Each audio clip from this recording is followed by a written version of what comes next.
stop what you're doing for a second. Just stop.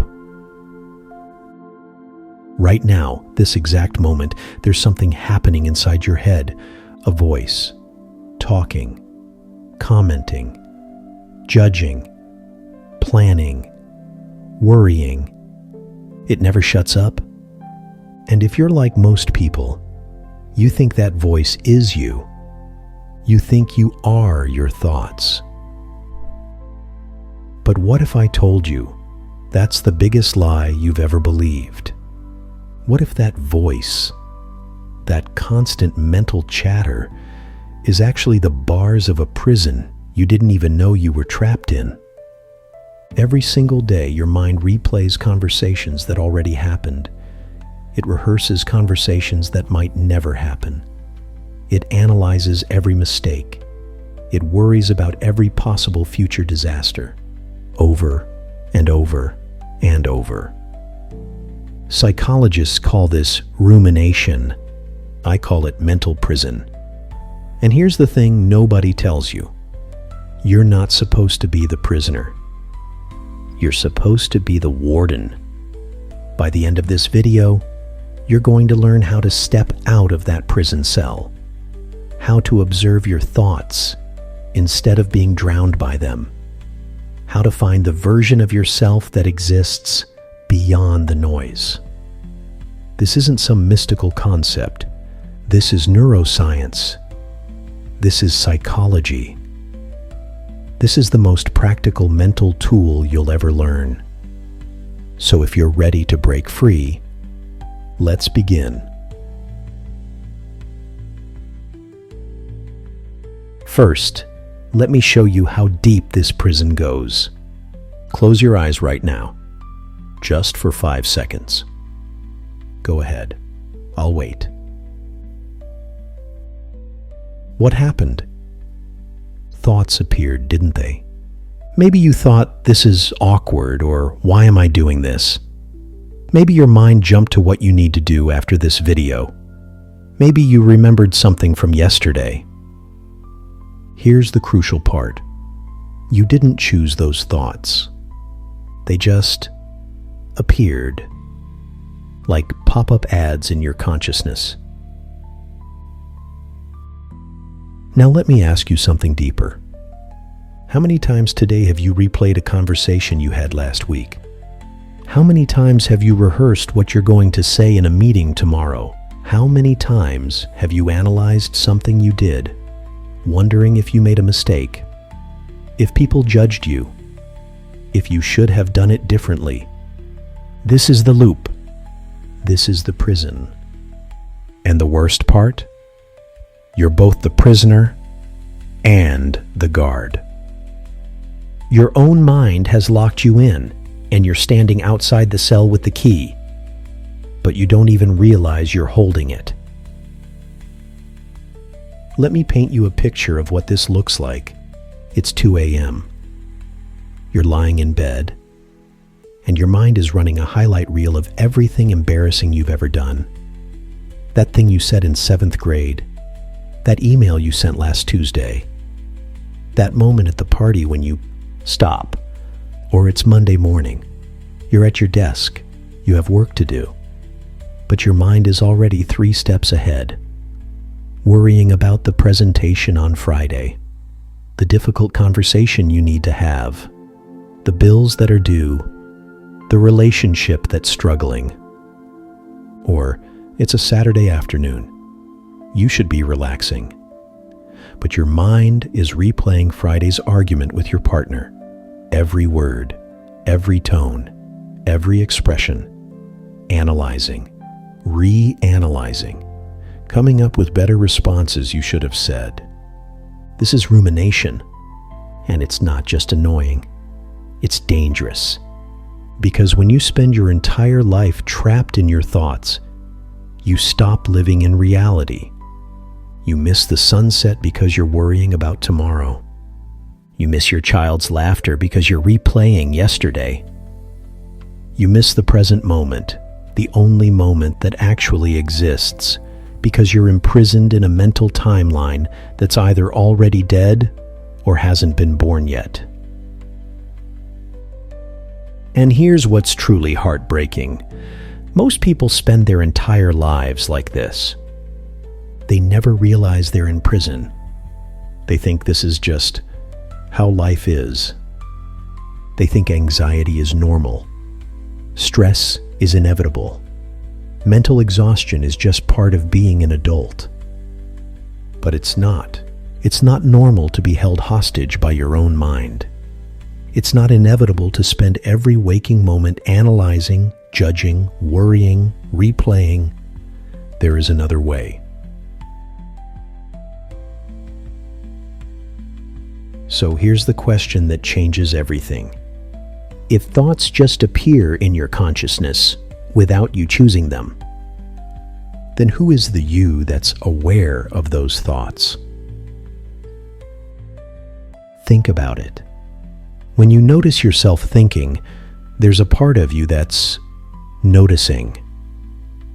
When you're aware that you're worried, there's an awareness that exists beyond the worry.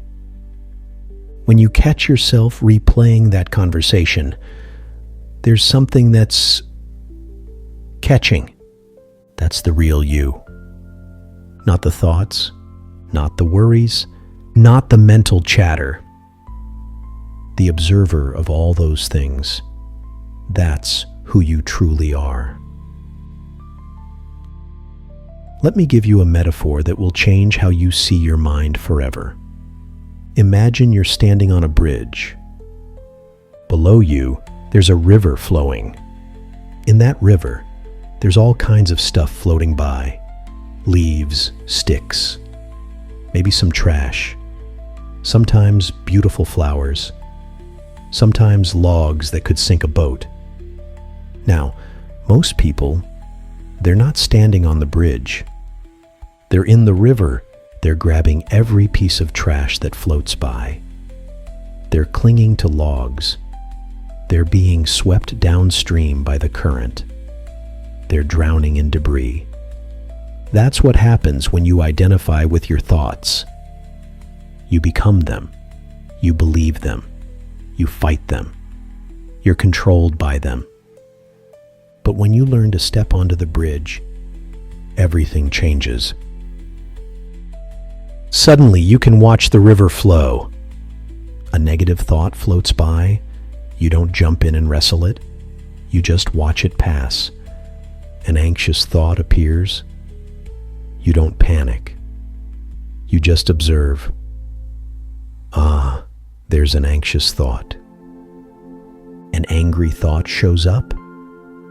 You don't become the anger. You simply notice. Anger is present. This is the practice of mindful observation. And it's not some new age nonsense. This is backed by hardcore neuroscience. When you practice observing your thoughts instead of identifying with them, you literally change the structure of your brain. Your prefrontal cortex, the part of your brain responsible for awareness and emotional regulation, gets stronger. Your amygdala, the part responsible for fear and anxiety responses, gets smaller and less reactive. You're not just thinking positive thoughts. You're rewiring your actual neural pathways. Now, I know what some of you are thinking right now. You're thinking, but my thoughts are real. My problems are real. I can't just observe them away. And you're right. Your problems are real. But here's what's also true. 95% of what you worry about never happens. Most of your anxiety is about things that are either already over or haven't happened yet. The story you're telling yourself about your life is often more painful than the actual life you're living. The practice of observation doesn't make your problems disappear. It makes you strong enough to handle them. It creates space between stimulus and response. It gives you the power to choose how you react instead of being yanked around like a puppet by every thought and emotion, and that changes everything. All right, so now you know the problem. You know the prison exists. You know you're not supposed to be the prisoner. You're supposed to be the observer. But how do you actually do this? How do you train your mind to step onto the bridge instead of drowning in the river? Let me give you the exact process. This is simple, but simple doesn't mean easy. Step 1, anchor to your breath. Your breath is the bridge. It's always happening. Right now, in the present moment. So here's what you do. Right now, yes, right now, bring your attention to your breath. Don't change it. Don't control it. Just notice it. Feel your chest rising and falling. Feel your belly expanding and contracting. Feel the air moving through your nose. Cooler on the way in, warmer on the way out. This is your anchor. When your mind gets swept away by thoughts, and it will, your breath is how you return to the present moment. It's like a home base, a safe harbor, the bridge you can always step back onto. Step 2, notice without judgment. Here's where it gets interesting. As you're breathing, thoughts will appear. They always do. Maybe you'll think, this is boring. Maybe you'll think, I have so much to do. Maybe you'll start planning dinner or replaying this morning's email. And here's the key. That's fine. You're not trying to stop thoughts. You're not trying to have a blank mind. You're simply practicing noticing when thoughts appear. So when a thought shows up, you mentally label it. Like this, that's a worry thought. That's a planning thought. That's a judgment. That's a memory.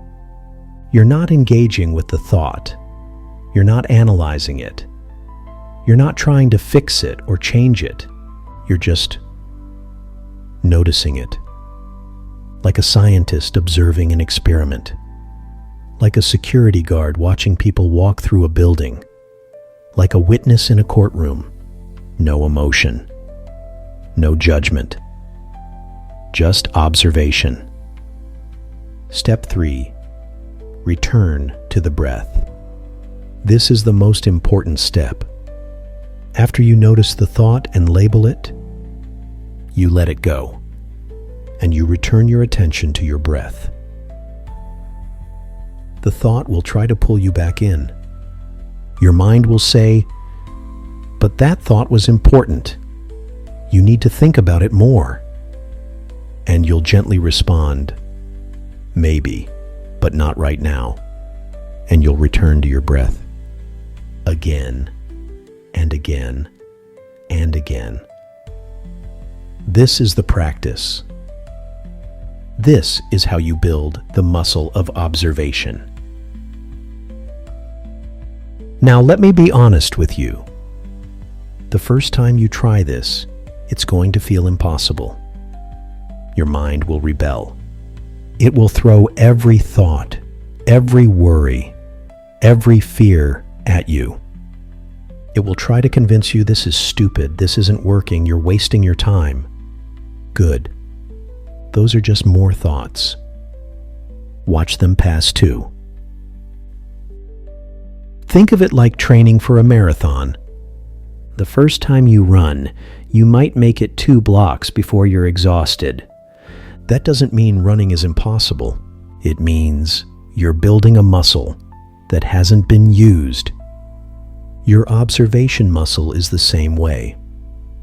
The first time, you might be able to observe for 5 seconds before you're swept back into the river of thoughts. That's fine. The next time, maybe it's 10 seconds, then 20, then a minute. You're not trying to be perfect. You're training your brain to recognize that you have a choice. You can be swept away by thoughts, or you can observe them from the bridge. Step 4. Practice throughout your day. Here's the secret nobody tells you.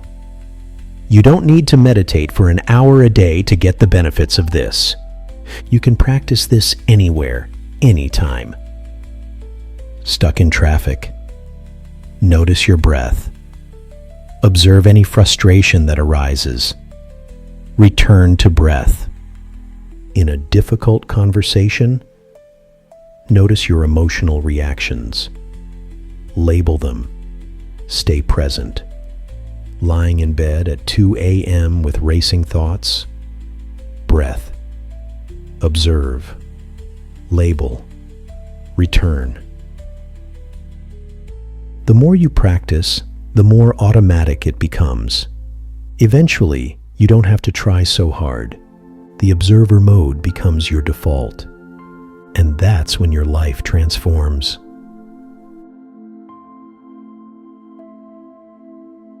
So let me tell you what happens when you master this practice. When you train your mind to observe instead of identify. When you become the watcher on the bridge instead of the drowning person in the river. First, anxiety loses its power. Anxiety is just a thought pattern. What if this bad thing happens? What if I fail? What if they judge me? When you can observe those thoughts without believing them, they lose their grip. You see them for what they are, just neurons firing, just mental habits, just stories, not truth, not reality, just thoughts. And thoughts can't hurt you when you stop identifying with them. Second, you stop living in the past and future. Most suffering happens in your mind, not in reality. The conversation that hurt you, that's over. It's dead. It only lives in your memory. The future you're worried about, it doesn't exist yet. It might never exist. The only moment that's real is right now. And when you learn to stay present, anchored to your breath, observing your thoughts, you realize something profound. Right now, in this moment, you're actually okay. Maybe your life has problems. Maybe there are challenges ahead. But right now, right here, you're breathing. You're alive. You're okay. Third, you become emotionally free. This doesn't mean you stop feeling emotions. It means you stop being controlled by emotions. You feel anger, but you're not hijacked by it. You feel sadness, but you're not drowning in it. You feel joy, and you can fully experience it because you're present for it. Emotions become like weather. They pass through you instead of defining you. A storm comes. You observe it. It passes. The sun returns. And through it all, you remain. The observer, the awareness, the consciousness beneath the noise. Fourth, you gain real power. Not power over others. Power over yourself. The power to choose your response instead of reacting automatically. The power to stay calm when everyone else is panicking. The power to see clearly when everyone else is blinded by emotion. The power to be present with the people you love instead of being lost in your head. This is the power of observation. This is what freedom actually feels like. Now let me be clear about something. This isn't about becoming some emotionless robot. This isn't about not caring about your problems. This isn't about spiritual bypassing or pretending everything is fine when it's not. This is about gaining the clarity and strength to handle whatever life throws at you. This is about being fully alive in the only moment that exists. This one. This is about breaking free from the prison of your own mind so you can actually live. Here's the truth they don't teach you in school. You are not your thoughts. You are not your emotions. You are not your past mistakes or your future fears. You are the space in which all of those things appear. Think about the night sky. Clouds pass through it.